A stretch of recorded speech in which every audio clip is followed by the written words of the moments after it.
అభివృద్ధి పేరిట Ramagundam MLA దౌర్జన్యకాండను కొనసాగిస్తున్నారని BRS నాయకులు కార్మిక నేత కౌశిక హరి, హెచ్ఎంఎస్ నాయకుడు తోట వేణు ఆరోపించారు.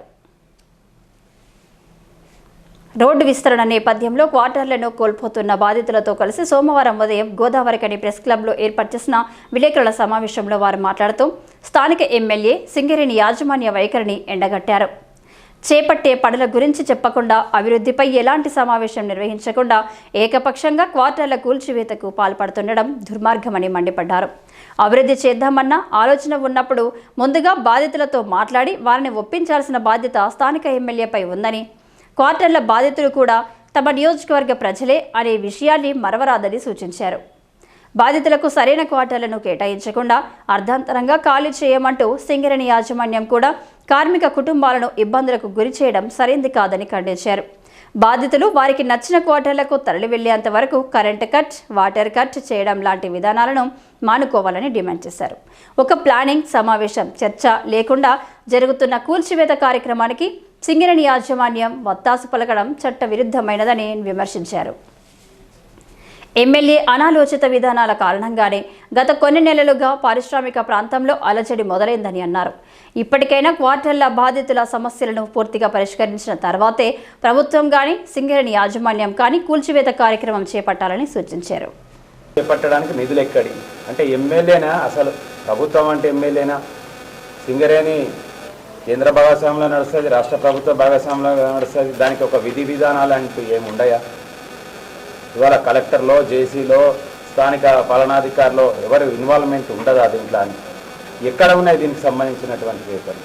ఇవాళ మొన్నటి రాత్రి వచ్చేసి అకస్మాత్తుగా అందరి ఇళ్లలో కరెంట్ కట్ చేస్తారు, భయభ్రాంతులకు గురి చేస్తారు. కరెంటు కట్ చేసే ముందు మీకు ఏ విధమైనటువంటి ఇన్స్ట్రక్షన్స్? కరెంటు కట్ చేయమని ఆ ఫోర్మెన్కి ఎవరు ఇచ్చారు? ఇన్స్ట్రక్షన్స్ ఏమైనా ఉన్నాయా? దానికి వాళ్ళ పై అధికారి ఎవరు? ఏ విధమైనటువంటి ఇన్స్ట్రక్షన్స్ లేకుండా దానికి ఇక్కడ ఉన్నటువంటి గోదావరికని ఇన్స్పెక్టర్ గారు దానికి బందోబస్తు, వారికి ఏ విధమైన ఆదేశాలు ఉన్నాయి దాని మీద? ఇవన్నీ చూపెట్టమని మొన్న అడిగితే ఎవరు కూడా చూపెట్టే పరిస్థితి లేదు.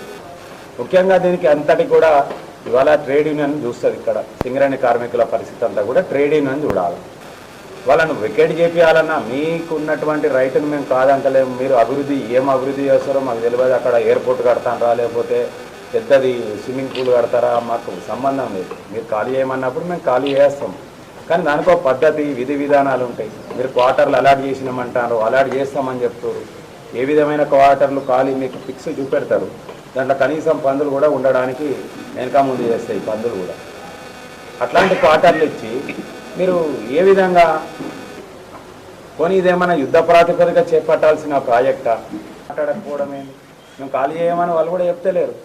అడుగుతారు ఫస్ట్ ఎవరైనా కానీ మాకు ఉండాలనే కోరుకుంటాము. ఆ క్రమంలో చట్టం ఉన్న వైపు మెల్లమెల్లగా వాళ్ళు కూడా మార్చుకోవాల్సి వస్తుంది. మేము ఖాళీ చేసుకోవాలనే పరిస్థితికి వస్తారు. కానీ ఇంత భయభ్రాంతులకు గురి చేసి చేయడం అయితే పూర్తిగా ఇది చట్టవిరుద్ధం. ఇది ఎవరు సింగరేణి కూడా ఇదంతా బాధ్యతారహితంగా చేస్తుంది.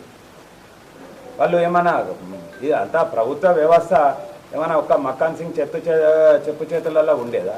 ఆయనకి ఎమ్మెల్యే అనేట ఆయనకు ఏ విధమైనటువంటి విధానపరమైనటువంటి ఆయనకు ఏమంటారు అది హక్కులు ఉంటాయి? ఎంత హక్కులు ఉంటాయి ఆయనకు ఇవన్నిటి మీద? మనం ఆలోచించాలా. కాదంటలేము. మక్కాన్ సింగ్ మంచి పని చేస్తే 100% ఎమ్మెల్యే మంచి పని చేస్తే మేము అందరం కూడా సహకరిస్తాం. సహకరించే కాడ సహకరిస్తాం. ఎక్కడైతే ప్రజలకు వ్యతిరేకంగా జరిగితే తప్పకుండా చర్యలు తీసుకోవాలి. ఇవాళ ఎమ్మెల్యే చెప్పిండని చెప్పేసి OC5 అక్కడ RVR కంపెనీ బంద్ పెట్టుకున్నారు 7 రోజులే. ఇవాళ గోదావరికల్లో ఈ వార్త ఎవరికి ఇంకా తెలియదు. 7 రోజుల నుంచి కాలం వేసి పెట్టారు. ఇవాళ మేమేమన్నా హక్కుల కోసం మాట్లాడితే ఎక్కడన్నా సమ్మె చేద్దామంటే మా వెనక పోలీసు వాళ్ళు వీళ్ళు సమ్మెకు విచ్ఛిన్నమే చేయాలని చెప్పేసి పెద్ద ప్రయత్నం చేస్తూ ఉంటారు. మొత్తం ప్రొడక్షన్ ఆగిపోతుంది, కంపెనీ లాస్ అయిపోతుంది. మరి ఇప్పుడు అభివృద్ధి నిరోధకులు వీళ్ళ ఇంకెవరు? 7 రోజుల నుంచి అక్కడ బొగ్గు వెలితిగీత జరుగుతలేదు. ఇక్కడ లేకపోవడం వల్ల మన కొనుగోలు శక్తి పడిపోయి వ్యాపారాలు క్షీణించిపోయి వాళ్ళ ఊరు ఇక్కడికి వెళ్ళి వ్యాపారాలంతా కూడా బయటికి పోయి మనం అన్నమో రామచంద్ర అని పరిశీలన ఉంటే ఇవాళ రావాల్సిన జెన్కోన్ తీసుకురాకుండా అది వస్తే 400 మంది ఎంప్లాయ్మెంట్ వస్తుంది. పర్మనెంట్ ఎంప్లాయీలు వస్తేనే ఇక్కడ ఏమైనా వ్యాపారాలు జరుగుతాయి. కాబట్టి దయచేసి ఈ పద్ధతిని మార్చుకోండి. వచ్చినాం ఎందుకంటే గత 70 ఏళ్ల నుంచి ఎన్నడూ లేని ఈ దుర్మార్గపు ఆలోచనల వల్ల నష్టం జరుగుతున్న వాడిలో మేము మా సహచర 80 కోటర్లలో మా కోటర్ కూడా ఉన్నది.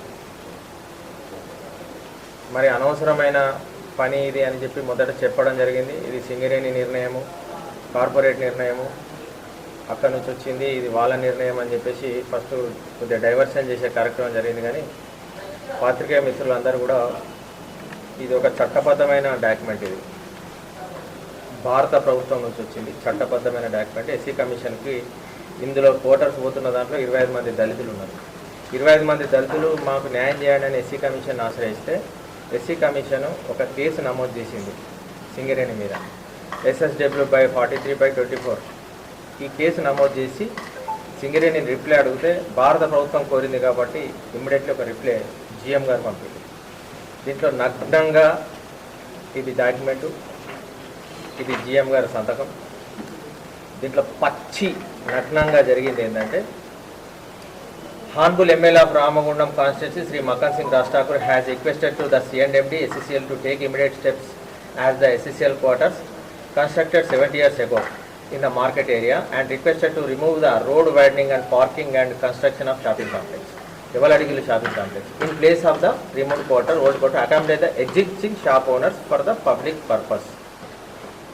వీళ్ళను కోటర్ దుకాణాలు పెట్టేళ్ళను రిప్లేస్ చేయాలా, పార్కింగ్ చేయాలా, షాపింగ్ కాంప్లెక్స్ కట్టాలా, రోడ్ వైడనింగ్ చేయాలన్న. రోడ్డు వైడనింగ్ అవసరం ఉన్నది. మీకు షాపింగ్ కాంప్లెక్స్ 72 షాపులు IDSMT కాంప్లెక్స్లో ఖాళీ ఉన్నాయి. 2000 పార్కింగ్ పట్టేది సెల్లార్లో ఖాళీ ఉన్నది, అది వాడుకోవచ్చు. దానికి దీనికి 10 మీటర్లు 20 మీటర్ల దూరంలోనే ఉన్నది ఈ ప్రాజెక్టు. ఫస్ట్ ఆ ప్రాజెక్టును మనం చేసుకొని చేయాలి. కానీ ఇంత దుర్మార్గంగా సింగరేణి ఆథెంటికేషన్ లేదు, ఒక డాక్యుమెంట్ లేదు, ఒక ఎమ్మెల్యే చట్టబద్ధం కాదు.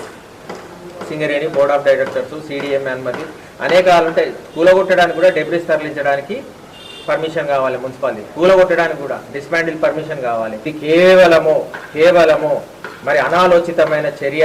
మరి హైదరాబాద్లో ఉన్న వ్యక్తి హైదరాబాద్ చేయాలనుకుంటే ఇది హైదరాబాద్ కాదు, ఇది మంచిర్యాల కాదు, ఇది సిద్దిపేట కాదు, గోదావరికనే. ఇక్కడ దయచేసి మొన్న పోలైన ఓట్లు ఏంటండి, 150,000 ఓట్లు ఎమ్మెల్యేకి పోలైనాయి. మొత్తం పోలింగ్ ఓట్లు 130,000 పార్లమెంటుకు పోలైనాయి. మీరు కనుకోండి, 130,000 ఉన్నాయి, 2,30,000, 2,40,000 జనాభా ఉన్నది. ఈ జనాభాకు south India shopping mall, RS brothers, లేకపోతే GMR షాపింగ్ మాల్స్ అవసరం లేదు. డిమార్ట్ ఎందుకు? మీకు అంతగానం ఉంటే కోర్టులు కాలవుతున్నాయి. అటు కోర్టు భవనం కాలవుతుంది, ఇటు కోర్టు భవనం కాలవుతుంది, శారదానగర్ పోతున్నాయి. ఇటు ఒక డిమార్ట్ కట్టచ్చు, ఇటు ఒక సౌత్ ఇండియా షాపింగ్ మాల్ కట్టచ్చు. గీ సందులలో బొందులలో పోయి గీ బుచ్చగాళ్ళు గీ కోటర్లలో ఉన్న వాళ్ళను కూలగొట్టి డిపెండెంట్ కోటర్స్ అవి రిటైర్ అయిన వాళ్ళకి రిటైర్ అయిన కొడుకు ఇస్తారు. పక్షవాతం వస్తుంది, దెబ్బ రిపోర్ట్ ఉంటుంది, కాలు చేతులు ఊసిపోతాయి, ఇంకా ఏదో ప్రాబ్లమ్స్ ఉన్న వాళ్ళ కొడుకులు సూపర్ యాన్యువేషన్ అప్పుడు ఏది మెడికల్ ఇన్వాలిడేటర్ అయిన వాళ్ళకు ఉన్న కోటర్స్ అవి. ఇంకా ఈ విలేకరుల సమావేశంలో బీఆర్ఎస్ నాయకులు తోడేటి శంకర్ గౌడ్, బాధితులు భాస్కర్, సాగర్, శ్రీనివాస్, రాజు, రమేష్ తదితరులు పాల్గొన్నారు.